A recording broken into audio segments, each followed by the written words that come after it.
قرآن کریم میں اللہ تبارک و تعالی نے جو دعائیں ذکر فرمائی ہیں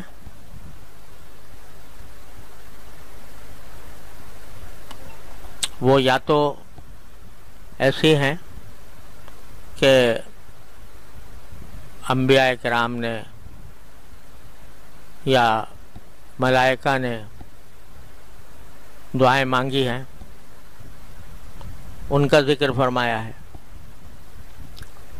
یا پھر کسی دعا کے بارے میں تعلیم دی ہے کہ تم ایسی دعا کیا کرو. تو انہی کا بیان کچھ عرصے سے چل رہا ہے. اللہ تبارک و تعالی اپنے فضل و کرم سے ہمیں صحیح طور پر مانگنے والا بنا دے. بندے کی سب سے بڑی کامیابی یہ ہے کہ وہ اللہ تبارک و تعالی کے حضور منگتا بن جائے. اردو میں منگتا اس شخص کو کہتے ہیں. اب تو اردو بھی لوگوں کو سمجھ میں نہیں آتی. منگتا اس شخص کو کہتے ہیں جس کو عادت پڑی ہوئی ہو مانگنے کی.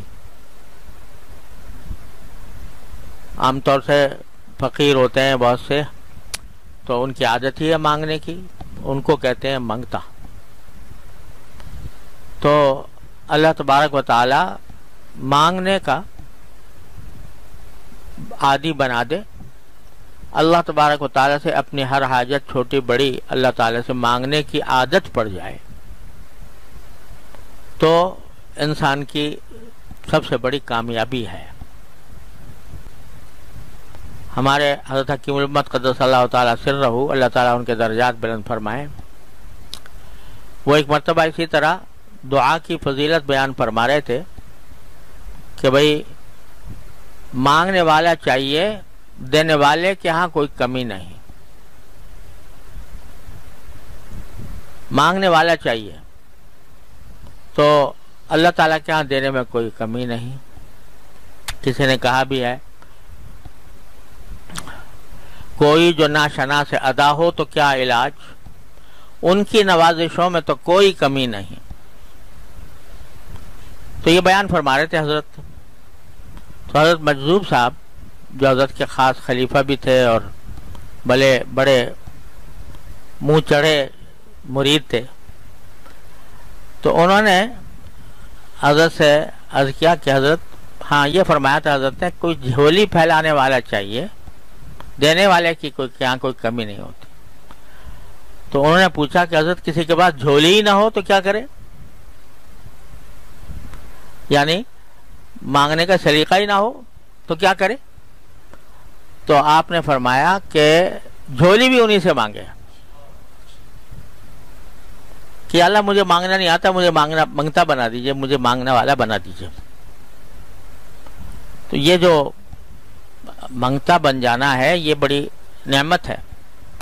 تو قرآن کریم نے جو جا بجا مختلف انبیاء کرام کی، ملائکہ کی دعائیں ذکر کی ہیں، وہ یہ سکھانے کے لیے ہیں کہ تم بھی اس طرح کیا کرو، یہ دعائیں مانگا کرو.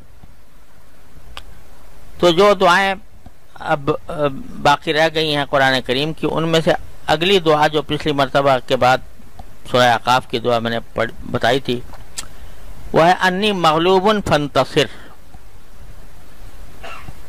سورہ قمر میں اللہ تبارک و تعالی نے حضرت نوح علیہ السلام کی یہ دعا ذکر کی ہے.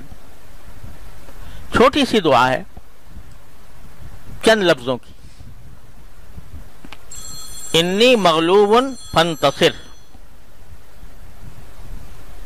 چھوٹی سی دعا لیکن اپنے اندر ایک جان رکھتی ہے. یہ مانگی تھی اس وقت حضرت نوح علیہ السلام نے جب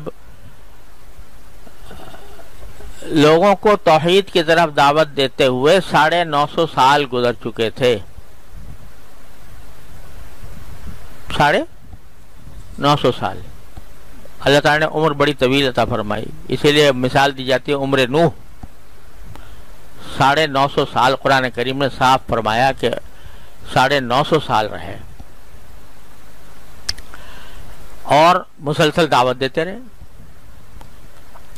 مگر قوم تھی کہ ماننے پر نہیں آتی تھی اور دھمکیاں دیتی تھی کہ اگر تم نے یہ سلسلہ جاری رکھا، ہمارے دین کے خلاف نیا دین لے کر آ گئے تو ہم تمہیں پتھر ماریں گے، ہم تمہیں نکال باہر کریں گے. خدا نے کیا کیا دھمکیاں دیتے تھے. اس موقع پر حضرت نوح علیہ السلام نے یہ دعا فرمائی کہ انی مغلوب فانتصر، اے اللہ میں مغلوب ہو چکا ہوں، یعنی میرے جو مخالفین ہیں، میرے جو دشمن ہیں، وہ مجھ پر غالب آ چکے. بہت کوشش کی میں نے، سورہ نوح کے اندر تفصیل سے اللہ تعالیٰ نے ان کی کوششوں کا ذکر کیا ہے اور دعاؤں کا. تو یہ دعا فرمائی کہ میں دوسرے میرے مخالف مجھ پر غالب آ چکے ہیں، فانتصر، لہذا آپ ہی میرا بدلہ لیجئے اور آپ ہی میری مدد فرمائیے. چنانچہ اس دعا کے نتیجے میں اللہ تبارک و تعالی نے مخالفین کو طوفان بھیجا اور طوفان سے ہلاک کر دیا. تو یہ دعا اللہ تبارک و تعالیٰ نے مختصر سے الفاظ میں، ویسے لمبی دعائیں بھی حضرت نوح علیہ السلام کی سورہ نوح کے اندر بیان ہوئی ہیں، لیکن یہ اختصار سے چھوٹی سی دعا سورہ قمر میں بیان فرما دی. یہ ہمارے لیے ایک سبق ہے کہ جب کبھی انسان مغلوب ہو جائے، مخالفین نے گھیرا تنگ کر رکھا ہو، محصور ہو جائے اور دشمن غالب آ رہا ہے، تکلیف پہنچانے والے تکلیف پہنچا رہے ہیں، تو اس وقت میں اس کو چاہیے کہ اللہ کو پکارے. چھوٹی سی جملہ ہے، انی مغلوب فانتصر.